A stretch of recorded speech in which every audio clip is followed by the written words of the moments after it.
तरफ से एक ही आवाज का अब भारत को डिफेंस सेक्टर में आत्मनिर्भर होना पड़ेगा। और ये कह रहे हैं जनरल नरवाने साहब, और ये कह रहे हैं जनरल वीपी मलिक साहब, और यही कर रहे हैं जनरल पांडे साहब। यानी तीन तीन जनरलों ने एक ही बात की कि ऑपरेशन सिंदूर की जो सफलता का श्रेय आत्मनिर्भरता पर दिया है और आगे आपको मजबूत रहना पड़ेगा। और दोस्तों साथ ही बात करूंगा कि आज माननीय प्रधानमंत्री जी ने विश्व के सबसे ऊंचे आर्च सेतु जो चिनाव ब्रिज का उद्घाटन किया। उस उद्घाटन में उन्होंने ऑपरेशन सिंदूर को लेके क्या कहा, सेना को लेके क्या कहा और आगे की तैयारी को लेके क्या कहा। दोस्तों ये वीडियो थोड़ा बड़ा है, थोड़ा आपको देखना होगा कि बात अब सुरक्षा की है। आपने देखा होगा कि आपको अमेरिका का कितना साथ मिला, रसिया का कितना साथ मिला, यानी इतने डिप्लोमेटिक हो गए हैं कि इसकी कोई आप समझ नहीं। हर इंसान अपना सेल्फ इंटरेस्ट देखना चाहता है। बढ़ती हुई अर्थव्यवस्था और बढ़ता हुआ भारत का कद किसी को सहन नहीं हो रहा है और इसीलिए सवेरे जनरल पनाग साहब ने कहा था अब पाकिस्तान नहीं, आपको चाइना से भी लड़ना होगा और इतनी बड़ी तैयारी करनी होगी और आपका जीडीपी का लगभग 4% और आपको रक्षा बजट में देना होगा। सबसे पहले आप एक वो झलक देखिए कि आज हमारे देश के प्रधानमंत्री जी ने राष्ट्रीय तिरंगा हाथ में लेके जिस तरह उस ब्रिज पे चहलकदमी कर रहे थे, वो एक बड़ा आत्म गौरव की बात लग रही थी। बिल्कुल दोस्तों ये आप देखिए। और वहां पर आर्च सेतु चिनाव ब्रिज, भारत का पहला केवल एक स्टैंड सेतु, एक अंजी ब्रिज का लोकार्पण किया। उसका स्पेशल वीडियो भी है। आखिर इसमें क्या क्या है, इसके कितना क्यों है ये विश्व का सबसे देख सकते हो। वहां पर आपने सीएम उमर अब्दुल्ला जी थे, LG lieutenant general Manoj Sinha और माननीय प्रधानमंत्री थे।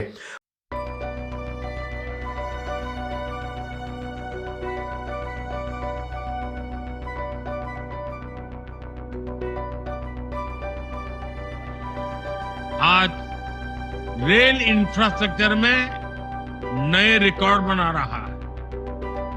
उधमपुर श्रीनगर बारामूला रेल लाइन, इसकी चर्चा आज पूरे देश में है। ये परियोजना जम्मू कश्मीर को भारत के अन्य हिस्सों के साथ और बेहतरी से जोड़ देगी। कश्मीर से कन्याकुमारी तक भारत को एक सूत्र में बांध रही उधमपुर श्रीनगर बारामूला रेल लिंक परियोजना को 2014 के बाद प्रधानमंत्री जी के नेतृत्व में नई ऊर्जा एवं गति मिली। 272 किलोमीटर लंबे और करीब 44,000 करोड़ की लागत वाले इस प्रोजेक्ट में 36 टनल हैं, जो 119 किलोमीटर तक फैली हुई हैं। 943 पुल, जिनकी लंबाई 13 किलोमीटर से अधिक है। 12.7 किलोमीटर लंबा T50 टनल भारतीय रेल के इतिहास की सबसे लंबी सुरंग है। इस प्रोजेक्ट के तहत निर्माण हुआ दुनिया के सबसे ऊंचे rail arch bridge Chenab bridge का, जिसने पूरी दुनिया में भारतीय दक्षता का लोहा मनवाया। और फिर माननीय प्रधानमंत्री जी अपना भाषण देते हैं कि आज 6 जून है और 6 मई को रात जो हमने जो किया था वो ऑपरेशन सिंदूर, और उसको पाकिस्तान के आतंकवादी और पाकिस्तानी सेना कभी भुला नहीं सकेगी। जैसा कि हमने आतंकी ठिकानों पर जबरदस्त प्रहार किया था और जैसा उन्होंने उसका जिक्र किया, और हमने अपनी स्किल इंडिया की पूरी ताकत, यानी हमारा जो स्किल लोगों की स्किल है और उसकी ताकत हमने पूरे विश्व को दिखाई थी, और आगे क्या हुआ उसके बारे में बात किया। साथियों, आज 6 जून है। याद कीजिए, एक महीने पहले, ठीक 1 महीने पहले 6 मई की वो रात पाकिस्तान के आतंकियों पर कयामत बरसी थी।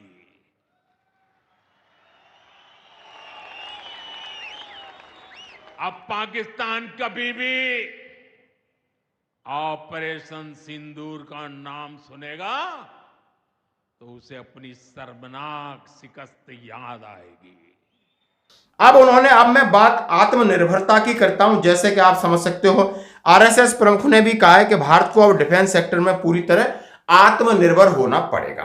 अब आइए तीनों जनरल साहब की बात करेंगे कि आखिर आत्मनिर्भर के इन्होंने कौन से 3 सूत्र दिए। उसके बाद फिर माननीय प्रधानमंत्री जी ने क्या कहा है और सबसे इंटरेस्टिंग बात मैं सबसे पहले कहूंगा जनरल नरवाने साहब की बात। उन्होंने बोला युद्ध कोई रोमांटिक या बॉलीवुड फिल्म नहीं है, यह गंभीर मामला है, बोले पूर्व सेना प्रमुख नरवाने। नरवाने साहब ने सही बोला कि हालात चारों तरफ से बिगड़ेंगे, आपसे संभाली नहीं जाएंगे, नुकसान तो होगा। ये नहीं सोचिए कि सेना का नुकसान होगा और देश के कई जगह लोगों का नुकसान होगा। जैसे आपने देखा होगा यहां देश के सब लोग बोलते हैं रोमांटिक या कोई बॉलीवुड फिल्म नहीं कि आप तालियां बजाते रहो। आपसे तो मैं ये कह रहा हूं कि आईपीएल नहीं संभाला गया, आईपीएल का फाइनल बेंगलोर में हुआ, वहां पर 11 इनोसेंट बच्चों ने अपनी जान दे दी। प्रशासन बोल रहा है मेरी जिम्मेदारी नहीं है, क्रिकेट एसोसिएशन बोल रहे हैं, बीसीसीआई बोल रहा है मेरी जिम्मेदारी नहीं है। फिर किसकी जिम्मेदारी थी? वहां का कर्नाटक का सीएम है, पुलिस है, सब उस एक इंडिविजुअल के पीछे लगी थी और वहां लाखों की भीड़ को कंट्रोल नहीं कर सके और 11 इनोसेंट लोगों ने दे दी। तो आप एक आईपीएल का एक जश्न नहीं झेल सकते और बातें बड़ी बड़ी करने से नरवाने साहब भी वहीं से आते, इसलिए मैं इनका सबसे पहले इनका लेख लिया जो आपके सामने रखना चाहता हूं। और उन्होंने कहा कि भारतीय सेना प्रमुख जनरल मनोज मुकुंद नरवाने साहब ने भारत पाकिस्तान के बीच चल रही जंग को रोकने पर उठे सवालों की निंदा करते हुए कहा यह युद्ध रोमांटिक नहीं है, ना ही कोई बॉलीवुड फिल्म है। रविवार को पुणे में एक कार्यक्रम में बोलते हुए नरवाने कहा यह अगर आदेश दिया गया है युद्ध के लिए तैयार, इसके लिए कूटनीति उनकी पहली पसंद होगी। सीमावर्ती इलाकों में रहने वाले लोगों में आघात है, जिनके बच्चे शामिल हैं, जिन्होंने गोलीबारी देखी है, रात में आश्रयों की ओर भागना पड़ता है। उन्होंने कहा है आम पब्लिक कहती है लड़ाई लड़ाई लड़ाई, उनसे पूछो जो सीमावर्ती इलाकों में रहते हैं, उनसे पूछो जिनके घर जाते हैं, बच्चे जाते हैं, यानी नुकसान होता है। आप बहुत पीछे और सुरक्षित महसूस करके ऐसी बातें कह रहे हैं। तो उन्होंने कहा है पहला आप कूटनीति से काम करिए। उन्होंने कहा जिन लोगों ने अपने प्रियजनों को खोया होगा वो हमेशा के लिए उनके लिए दुख हुआ है। पोस्ट ट्रॉमेटिक स्ट्रेस डिसऑर्डर बोलो, इसके बाद कितनी सारी समस्या होती हैं। उन्होंने कहा मेरी पहली पसंद युद्ध नहीं है। उन्होंने कहा मेरी पहली पसंद है आप अपने डिप्लोमेटिक लेवल पे कहिए। Institute cost accountant of India आयोजित जा रहे कार्यक्रम में सेना प्रमुख ने कहा कि युद्ध रोमांटिक नहीं है, यह कोई बॉलीवुड फिल्म नहीं है, यह बहुत गंभीर मामला है। युद्ध या हिंसा आखिरी चीज होनी चाहिए और जिसका हमें सहारा लेना चाहिए। यही कारण है कि हमारे प्रधानमंत्री ने कहा है कि युद्ध का युग नहीं है, हालांकि नासमझ लोगों द्वारा हम पर थोपा जाएगा तो हम इसका स्वागत नहीं करेंगे। उन्होंने सीधा सीधा कहा है, जैसा कि नरवाने साहब ने कहा और हमने आपको एक एग्जाम्पल आईपीएल का देकर बता दिया। तो ये तो हमारे लोग हैं जिस तरीके से तालियां बजाते हैं। एक आईपीएल अब एक दूसरे के ऊपर किस तरह डाल रहे हैं वो आप देख सकते हो। अब मैं बात करूंगा जनरल पांडे साहब की। जैसा आप तस्वीर इस पे देख रहे हो, जनरल पांडे साहब, आप समझ सकते हो कि द्विवेदी साहब से पहले जनरल पांडे साहब थे, जनरल पांडे साहब से पहले नरवाने साहब थे और इनके बाद मैं जनरल मलिक साहब की बात करूंगा क्योंकि उन्होंने ऑपरेशन विजय जो कारगिल युद्ध में वो सेना प्रमुख थे। अब ऑपरेशन सिंदूर की सफलता पर पूर्व सेना प्रमुख ने बताए आत्मनिर्भरता के 3 कारण।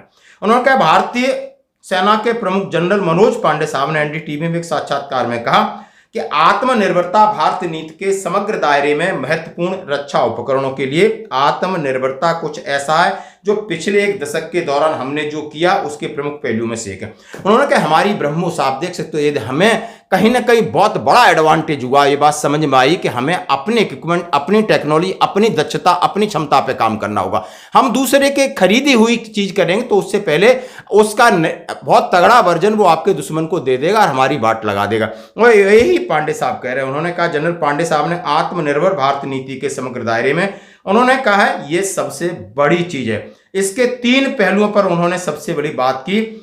पहला प्रयास पूर्ण निजी उद्योग की भागीदारी, दूसरा उन्होंने कहा अपना स्टार्टअप और इकोसिस्टम की भागीदारी और तीसरा उन्होंने कहा है इनोवेशन, नवाचार क्षमता का दोहन। इन 3 कारणों को प्रमुख बताया। उन्होंने कहा ऑपरेशन सिंदूर ने राजनीतिक उद्देश्य, राजनीतिक नेतृत्व, सैन्य रणनीति के बीच स्पष्टता और आविष्करण को दर्शाया। यानी जो आपका कोऑर्डिनेशन था सरकार के साथ, सेना के साथ और जो आदेश थे वो बहुत जबरदस्त थे, इसका श्रेय देते हैं। अब मैं बात करूंगा सच्ची सुरक्षा के लिए आत्मनिर्भरता जरूरी, जनरल वीपी सिंह। हर कोई आत्मनिर्भरता की बात कह रहा है, आप समझ सकते हो। लग गया है कि अब कोई साथ देने वाला नहीं है शायद।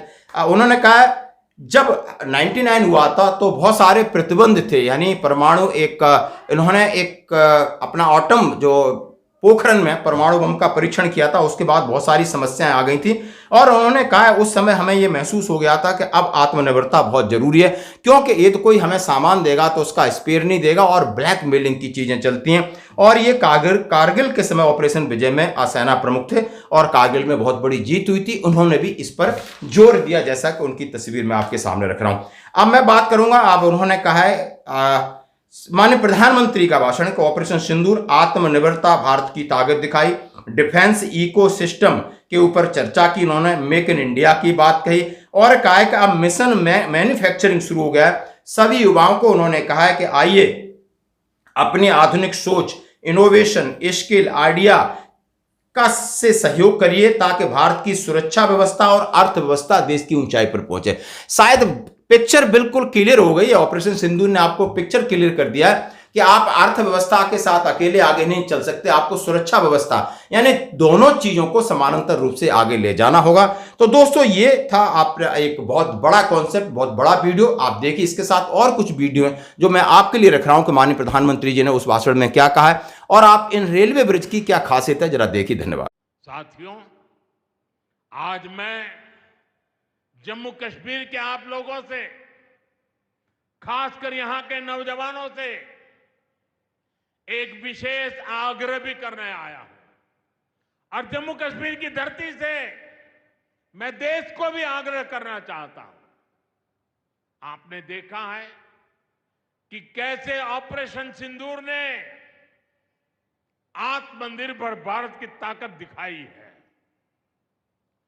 आज दुनिया भारत के डिफेंस इकोसिस्टम की चर्चा कर रही है और इसके पीछे एक ही कारण है, हमारी सेनाओं का मेक इन इंडिया पर भरोसा।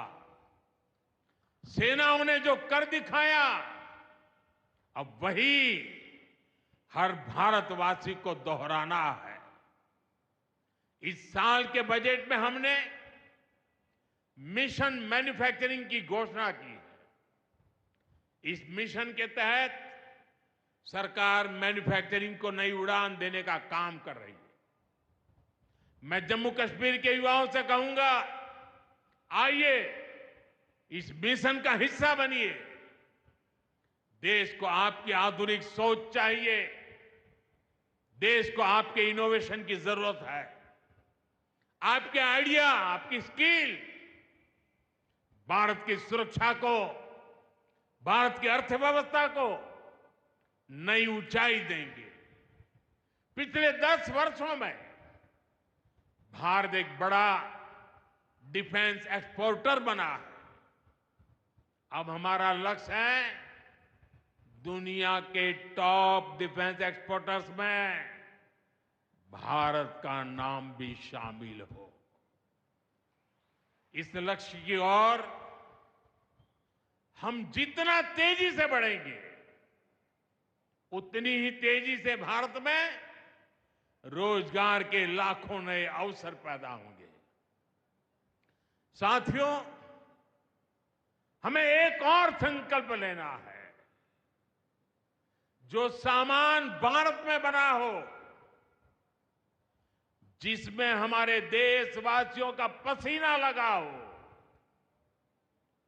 हम सबसे पहले उसे ही खरीदें। और यही राष्ट्रभक्ति है, यही राष्ट्र की सेवा है। सीमा पर हमें हमारी सेनाओं का मान बढ़ाना है और बाजार में हमें मेड इन इंडिया का गौरव बढ़ाना है।